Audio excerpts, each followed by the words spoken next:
Hey, everybody. Dave Hagan here. Can you use Parkinson's Law to make your productivity soar? That's today on the Financial Wellness Podcast.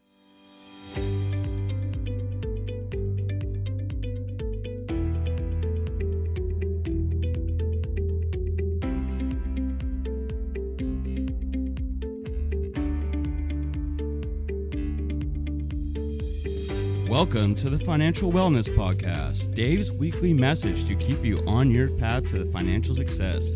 Here is your host, financial problem solver and talk show host, Dave Hagan. Hello, everybody, and welcome to this week's edition of the TFWP, or the Financial Wellness Podcast, as it's more formally known.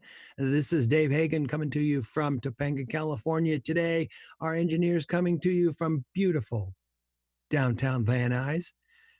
Nick Appel has taken the week off, but look, hey, it's Brian Reed. Hi there, David. How are you? Good, you? I am doing well. So where are you this week? Do tell. This week I am still in Cleveland, but I will not be here next week, and I'm not going to tell you where I'm going to be next week. Oh, secret. You still join us though, Where in the world is Brian San Diego? So I like it. All right. Well, it still just absolutely kills me that we can do this from all over the country and have an interesting conversation, even though we're sitting at desks, we're sitting in closets, we're sitting in studios. Interesting as all get out to me. So what is Parkinson's Law? When I first saw this, I'm going, Parkinson? No, I don't want to talk about Parkinson's, because you think Parkinson's disease. No. This is Parkinson's Law, very different. Parkinson's Law is work expands to fill the time available for its completion. What? But this is actually a maxim of productivity. I've always heard this, kind of knew it. I didn't know it had a name. So when I'm researching for the show, I came across this and said, get out of town. It's called Parkinson's Law all this time, and I didn't know it. The idea was coined by Cyril Northcote Parkinson. Who? I didn't know. Well, apparently he's a pretty famous British historian and author. And in 1955, fairly recently, he first started to use this phrase, and it first appeared as the opening line in an article for The Economist, which is a pretty highbrow publication. And it later became the focus of one of his books called Parkinson's Law, The Pursuit of Progress. Now, what does Parkinson know about all this? Well, he worked for the British Civil Service, and he was seeing firsthand how bureaucracies tick. And he was watching, analyzing, and making comments. So Parkinson's Law, work expands to fill the time available for its completion. Means that if you give yourself a week, for example, to complete a one-day task, then chances are the task will increase in complexity and time to complete and become more daunting. So it'll take the whole week to fill that allocated time. Now, it may not be that the extra time is even filled with work, but just stress and tension about having to get it done. Are you buying this, Brian? David, I am buying this, but I'm going to make a reference, and I don't want you to get a big head about this. But I remember way back when I was working for you, not with you. With you, correct. Although I was always working with you. You never made me feel like I was working for you. We always work together. We were always a good team. Yeah. But I remember you mentioned that once, and this is back at the first office, not the second office. Yeah. It's back in the tower. Mm-hmm. You made this statement that work expands or something very similar, Mm-hmm. and that stuck with me. So when, hearing you say it again, this isn't a first time for me. This is like an echo of years ago. You always were aware of this fact. Yeah. Always aware, but that doesn't mean I have to like it or enjoy it anymore. No, but I mean, I think it's very much true, especially the part about you will expand the complexity of a task, even if it's not that complex, almost to validate yourself by going, I have to work through this problem and then finish it by Friday. Absolutely. When you could just go, what's the answer? It's Yeah. Monday. All right, boom, done, move on. Yeah, it's like, hey, what's 2 + 2? You got a week to give me an answer. Okay, I'll get back to you Friday. Wait a minute. What's 2 plus? Are we do? It's complicated. It's complicated. Yeah. Yeah. You know, and I don't think it's that people are lazy, although some people are. I think it's just simply a human trait that a job will fill the time available to complete it. You know, people don't tend to start making the hard choices in terms of time management until they're reaching a deadline. You know, TikTok, yeah. Yeah. Some people might even be concerned about what they would do with the extra time. You know, if they have extra time, it may make them look lazy, or they might fall into the disdain of their other workers, or they, God forbid, might get assigned additional tasks. So it makes sense to bring those jobs exactly in on time and go along with our human nature. You know, some people may think that the longer it takes to complete the task, that there's better quality in that task. And that's not necessarily the case, but I'm sure some people think that. And some people might just have an inflated idea of how long the task takes to complete, you know, whatever the reason. It's not that people are being difficult intentionally. It's not that people are being slow intentionally, occasionally lazy intentionally, but not very often. It's just we need to be aware of it. We need to be aware of this particular maxim of human productivity brought to us by Mr. Parkinson in 1955. And you know, if we know about it or understand it or acknowledge it, then it becomes possible to think about how to use it to your advantage. You know, so sure, some will argue that, you know, if this is an accurate observation, you could just put together the list of stuff that you need to do and assign 1 minute for each task. And somehow magically, each task would be accomplished within a minute. But it's not a law. It's really an observation. It's a maxim. It's not a magic potion. It's just an observation. And we can use that to our advantage. And I think that it applies in work and in personal life as well. So I think it has lots of applications if we understand it and how to use it to our advantage. And here is how I was thinking we could use it to our advantage. In the morning, hopefully most of us are putting together a to-do list of some type.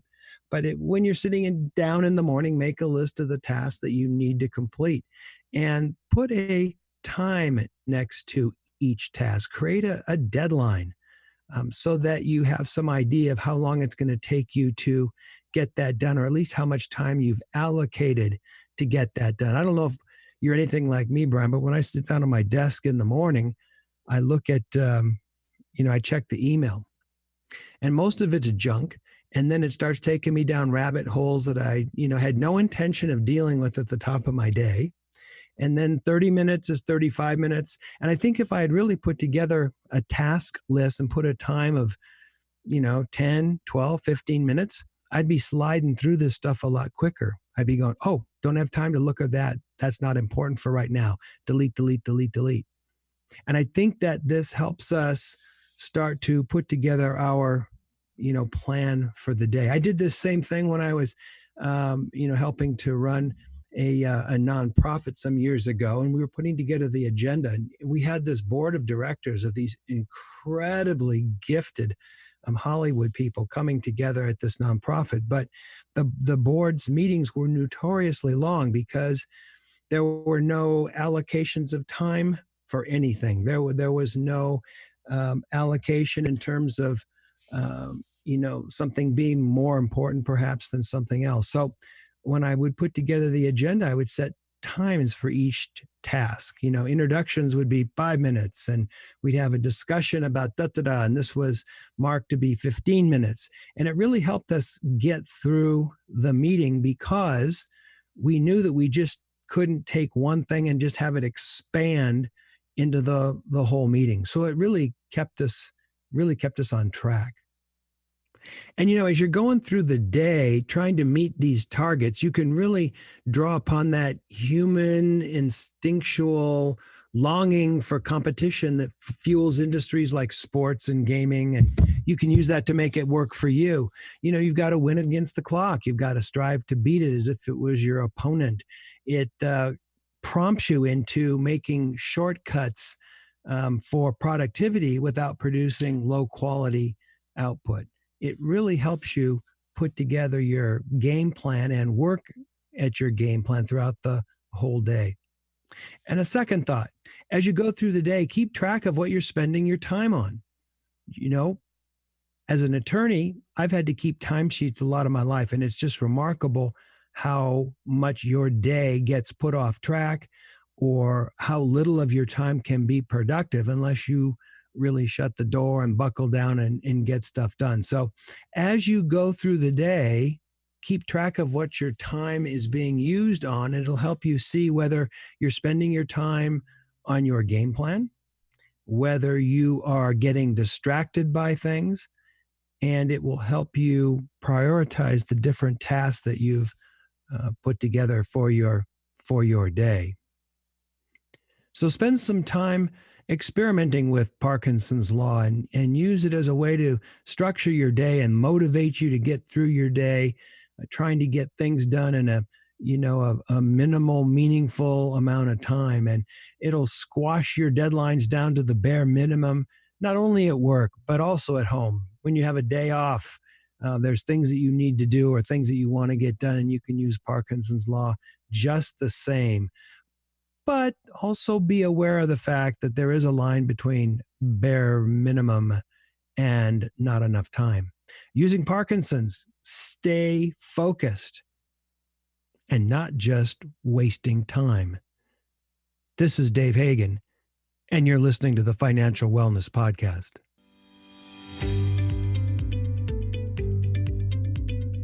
You've been listening to the Financial Wellness Podcast, Dave's weekly message to keep you on your path to financial success.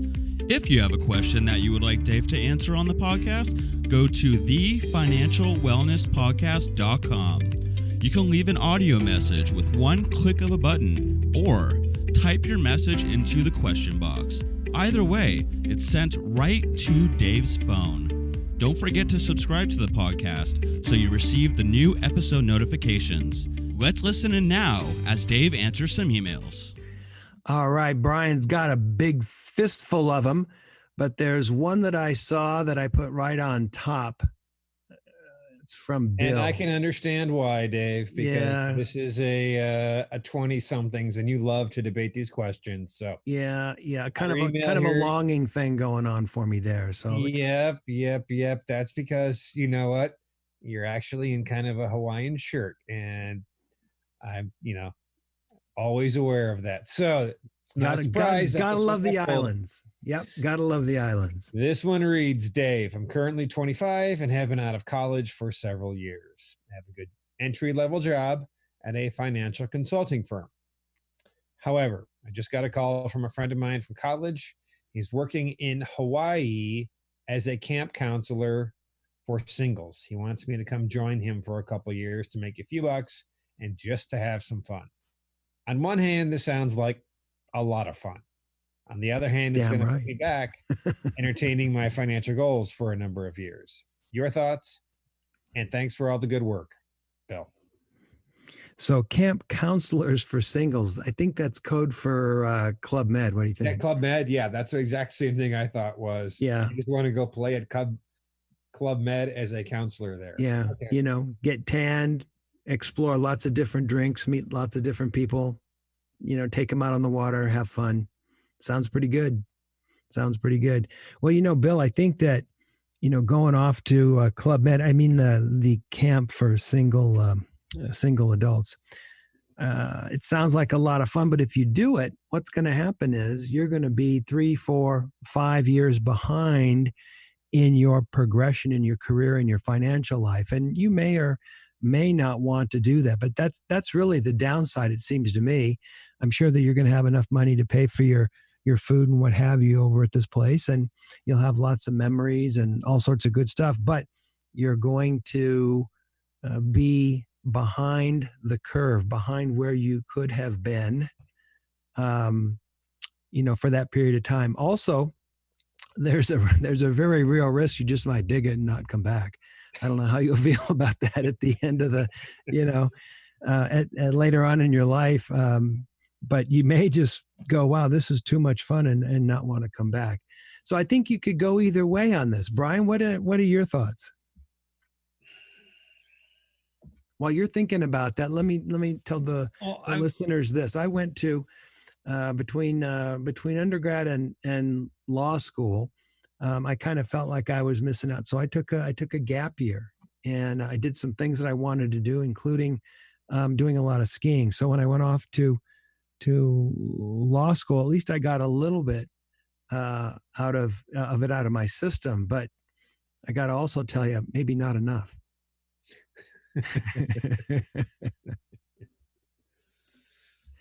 Oh, what? He's 25.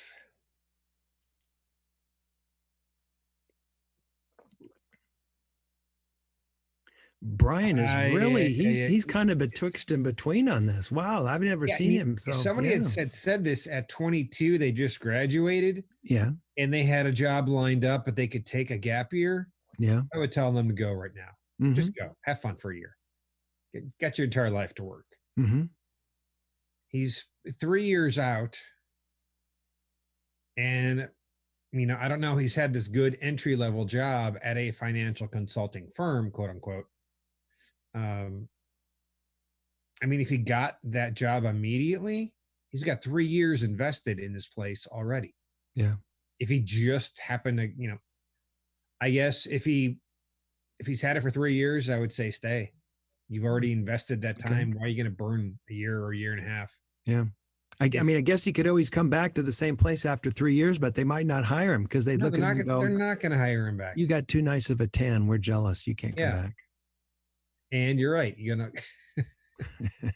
go to Hawaii, you might not come back. You might not come back. I got to tell you, I'm kind of bouncing back and forth on this one, but I think the phrase that I've been thinking about is going to carry the day. And that is, I heard somebody say one time that nobody on their deathbed says, I wished I'd worked a little more.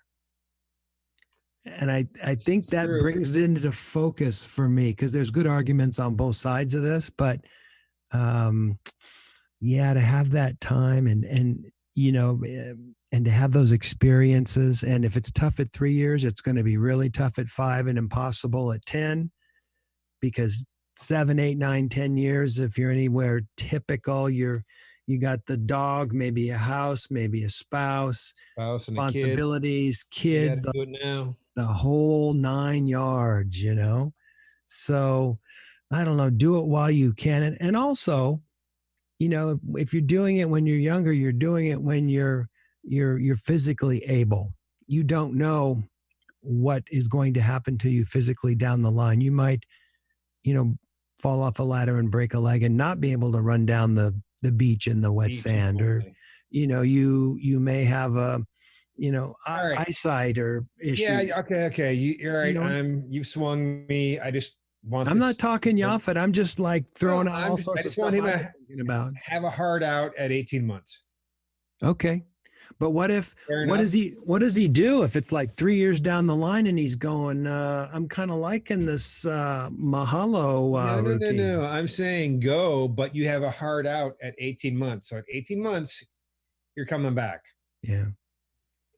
But what if he likes it? What if he doesn't want to come back? I don't know. Then you make that choice so plan for a hard exit at 18. A hard stop. Get your ducks in order for I'm going to go do this. go do this. And then if things change, then you can adapt then. But try and plant the seeds now that you're going to go do this, and then come back to have something there. Yeah. Yeah. I remember one time we were over in Hawaii. We went out on one of these Zodiac boat tours, and they had a couple of guys, and they'd look like they'd been there and they'd been in the sun for too many years, 10, 12 years. And they also kind of spoke like they'd spent a lot of time putting resin on surfboards and stuff, if you know what I mean. And at the end of the tour, here we've had this incredible day. I mean, we'd driven through waterfalls and seen dolphins and swim with fish and what have you. And they're collecting tips from us in a coconut. And my first thought was, wow, here these guys are in the middle of their life, and they're making money by having white tourists who are now sunburned tourists, giving them money in a coconut. But then it occurred to me, if every day that they're out on this boat is just a little piece of the experience we had today, that's a good lifestyle.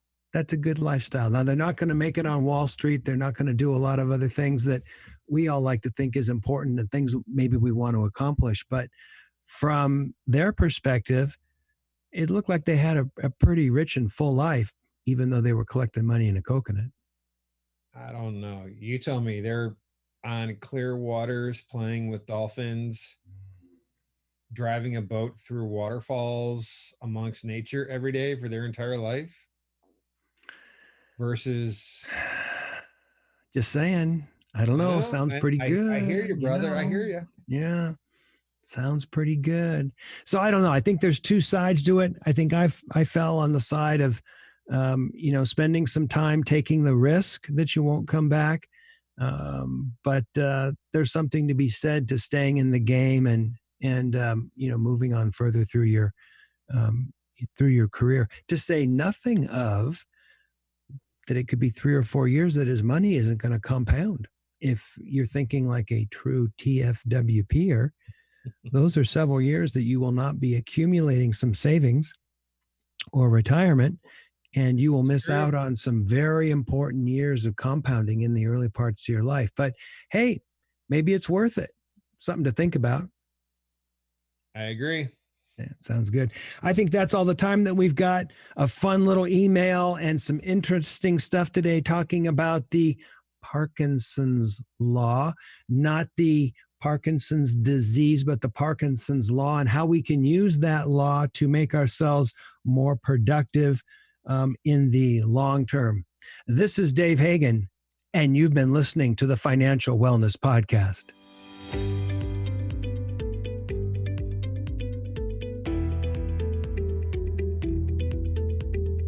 You've been listening to the Financial Wellness Podcast, Dave's weekly message to keep you on your path to financial success.